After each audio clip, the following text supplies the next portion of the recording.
tässä vähän niin katsotaan sitten totuutta silmiin, että mikä tässä oikein tilanne on. Reissuun lähdetään silleen, että ei tiedä kenen kanssa on huonekaverina. SM-hallit Kuortaneilla. Semmonen mestaruuskisa, minusta en ole ennen juossut.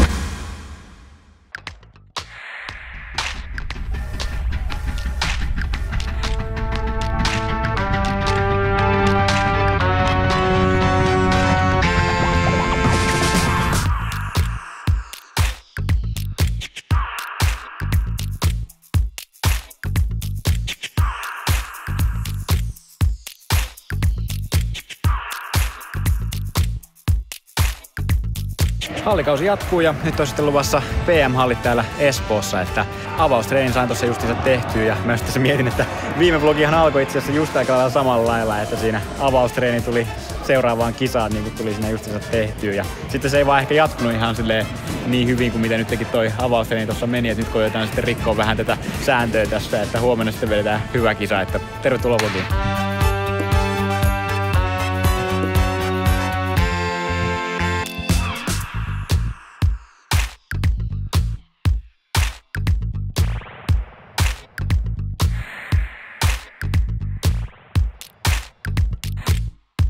On hyvä, kun kävi tuossa aamulenkillä, kun Jyväskylässä on niin talvisen näköistä ja täältä se ei ole sitten yhtään lunta, niin se on vähän niin kuin just ulkomaille tulisi kisaamaan sitten, että kisapäivä tosiaan tänään. Ja se oli pohjalla se 1 500 sillä Gentissä, joka oli mennyt tosi kehnosti ja vielä silleen, että ei oikein osannut sanoa silleen, että minkä takia se meni niin huonosti.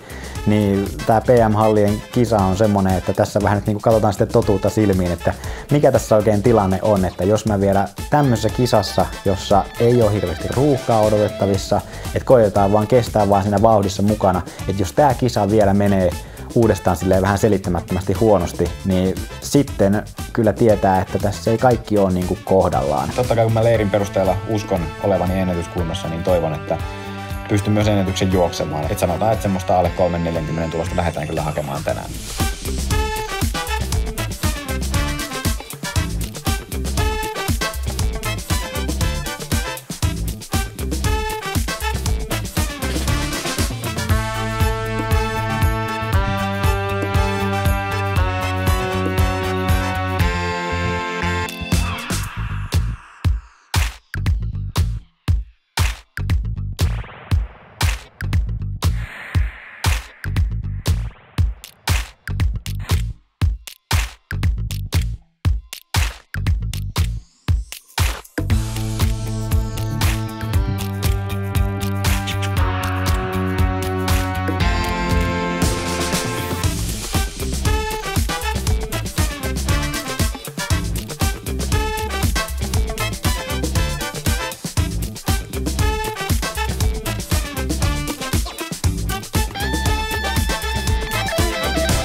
Alle 3.40 lähdettiin hakemaan ja no ei se paljon sen alle mennyt, mutta meni kuitenkin. On kyllä tosi iloinen tosta ennätyksestä ja tosiaan vähän jännitti, että mitenhän tää kisa tulee menemään, mutta sitäpä ei tarvinnut ollenkaan miettiä, että voidaan täysin unohtaa se Gentti semmosena ohikisana vaan ja lähteä tästä eteenpäin. Et totta kai olisin halunnut tässä kisassa myös saada sen voiton, mutta ennen kaikkea tässä nyt on iloinen siitä tosiaan, että tietää, että homma on kunnossa ja tästä nyt sitten homma jatkuu silleen, että lähdetään Ostravaan, missä mä juoksen seuraavan 1 500 kisan.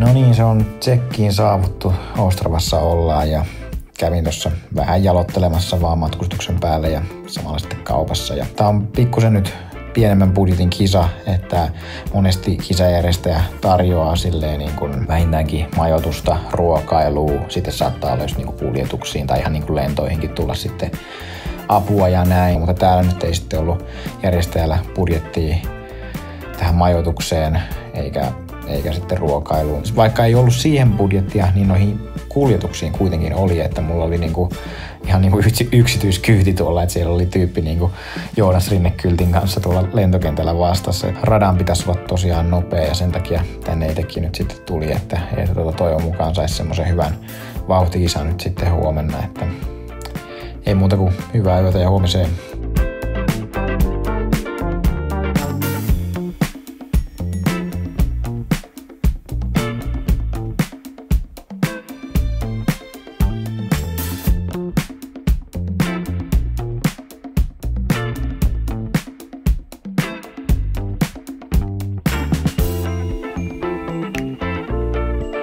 Sitten radalle, se on tuossa ihan kätevästi kävelymatkan päässä, niin voi lähteä ihan siihen aikaan, kun haluaa lähteä. Että tuli tuossa mieleen noista kisajärjestelyistä silleen, että aika usein se on silleen, että kun kisajärjestäjä tarjoaa sen majoituksen, niin se tarkoittaa myös sitä, että reissuun lähdetään silleen, että ei tiedä, kenen kanssa on huonekaverina. Mikä on sinänsä nyt aika mielenkiintoinen tilanne, mutta itsellä nyt ei ole koskaan tullut semmoista jotenkin huonoa huonekaveri, joka esimerkiksi valvoisi tosi myöhään tai tälleen, että ihan hyvin siinä on tullut kyllä toimeen, kenen kanssa nyt on sitten päätynytkään samaan huoneeseen, mutta on se aina silleen vähän aina erikoisesti silleen, kun tulee joku ihan itselle tuntematon kaveri, monesti sitten huonekaveriksi.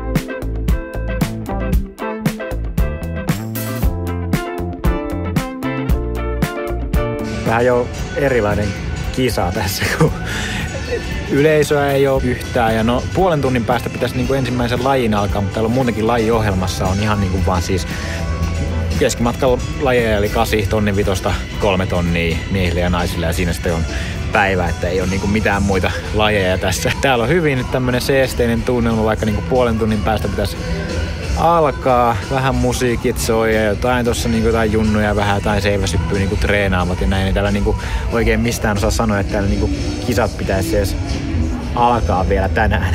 Mä kysyin kisanumeroitakin ja ne oli vaan silleen, tonne nurkkaan pitäisi tulla vartin päästä joku antamaan niitä numeroita sitten, että ei tarvitse varmaan hirveästi täällä nyt stressailla mitään calling-aikataulua.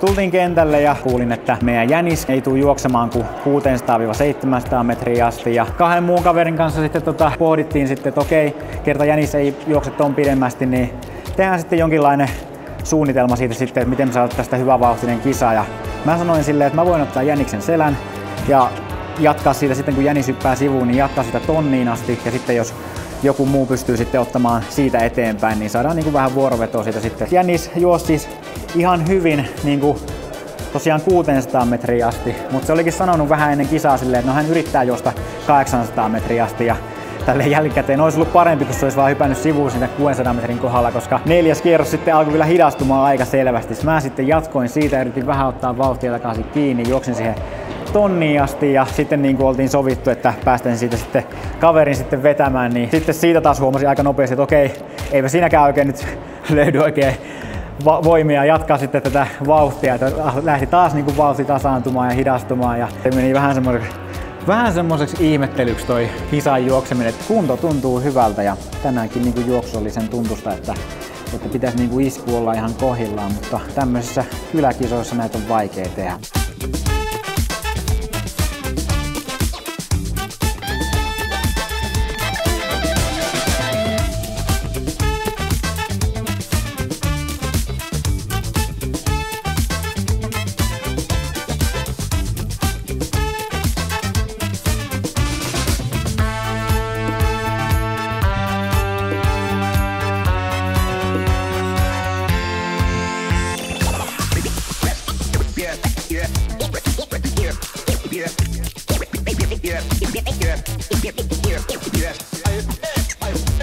Seuraava kisareissu sitten tulossa, eli SM-hallit Kuortaneella. Mä juoksen sillä molemmat 1.5 ja 800 metriä. Että ihan hauska, kun Kuortane on mulle muuten tosi tuttu paikka, että siellä on ollut, varsinkin nuorena on ollut paljon leirejä, että sitä kautta se hallikin on mulle tosi tuttu. Ja sitten toki siinä ulkoradalla on kisannut monta kertaa, mutta Kuortanen hallissa mä en ole koskaan kisannut.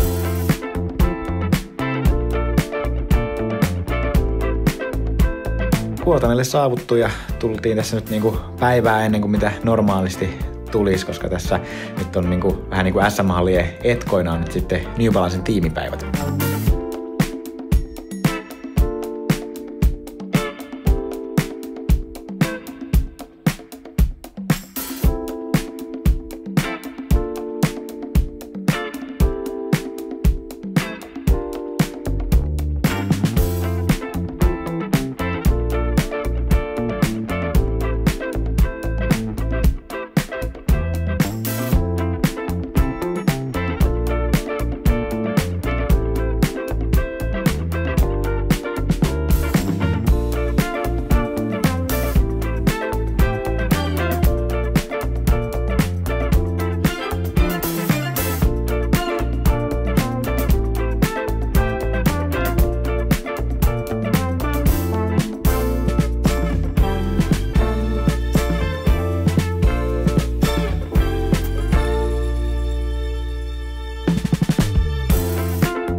Tässä tuli nyt semmonen idea nyt vähän tähän kisaan valmistautumiseen, että käydään ottaa pieni avantouinti tähän kisaa edeltävää iltaa. Että tässä nyt vaan se riski, että jos huomenna kokee tonnin vitonen erityisen hyvin, niin sittenhän se pitää ennen jokaista kisaa päästä edellisenä iltana avantoon sitten.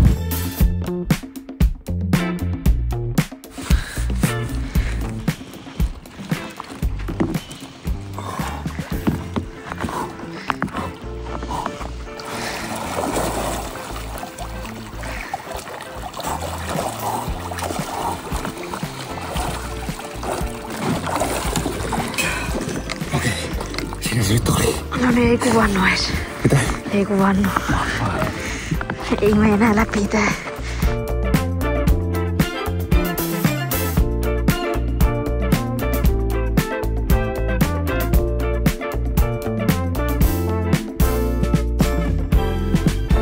Se onkin nyt tänään sitten semmonen mestaruuskisa, minusta en oo ennen juossut siinä mielessä, että meillä on nyt sitten valojänis tossa kisassa, että treeni kyllä juossut monesti valojänisen kanssa, mutta nyt on sitten tosiaan tommonen mestaruuskisa, missä on sitten valojänis.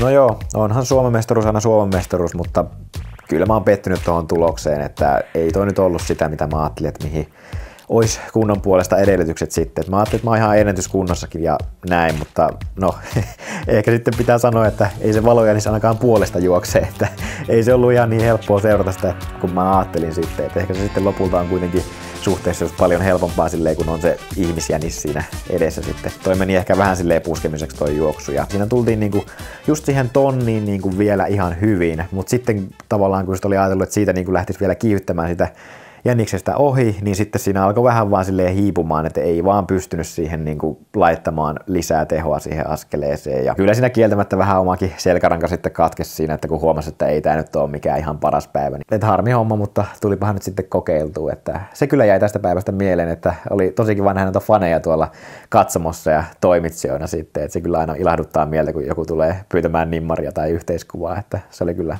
hauska tänään.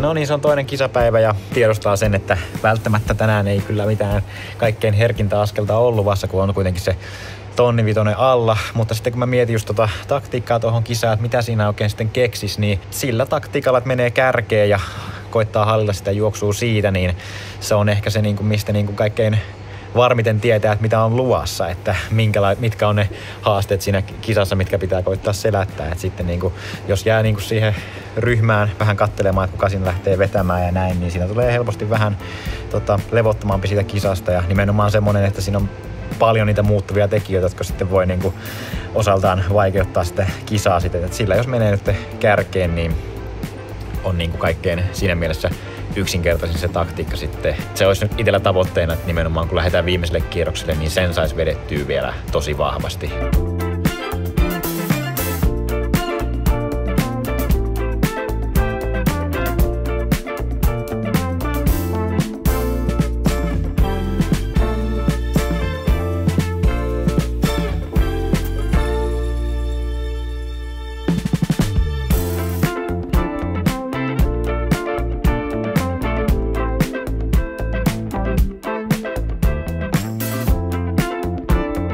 Tuohon Kasille, kun oli asettanut tavoitteeksi sen, että saisi viimeisen kierroksen tultua vahvasti, niin tulihan noin välikierrokset justuu vähän silleen varmistellen, mutta kuitenkin silleen just kokonaisuutena nimenomaan tuli semmoinen vahva veto, mitä mä toivoin. Ja nyt tässä ollaankin itse asiassa semmoisessa tilanteessa, että tämä hallikausi ei päätykään tähän, vaan mä pääsen sinne hallikauden huipennuksiin, mitä mä tavoittelin, eli halli EM-kisoihin. Ja vlogi jatkuu sieltä. Tässä vaiheessa paina tykkäys, tilaa kanava. Paljon kiitoksia super thankseille ja nähdään ensi vlogissa sitten siellä EM-halleissa. Kippari kuittaa. Tää kun on kaikilla kaulassa. Nyt mä oon siihen vähän jo tottunut, mutta varsinkin kun mä saavuin tänne, mua hämästää tosi paljon, koska tää näyttää niinku hyvin samanlaiselta kuin mikä on noilla doping-testaajilla. Mä vaan ihmettelin vähän silleen, että onpas täällä paljon noita doping-testaajia ja suokin tyyppejä nyt sitten niinku saapunut tänne ja vielä tälleen niinku päivää ennen kisoja. Aika jännää. Ja sitten mä vasta elustin, että ei kun se on vaan tän näiden kisojen tää kaikilla oleva nauha sitten. Tän kanssa kun olisi tullut joku silleen, että no niin, jos lähdetään testiin, niin mä olisin ollut ihan vietävissä, että lähdetään vaan.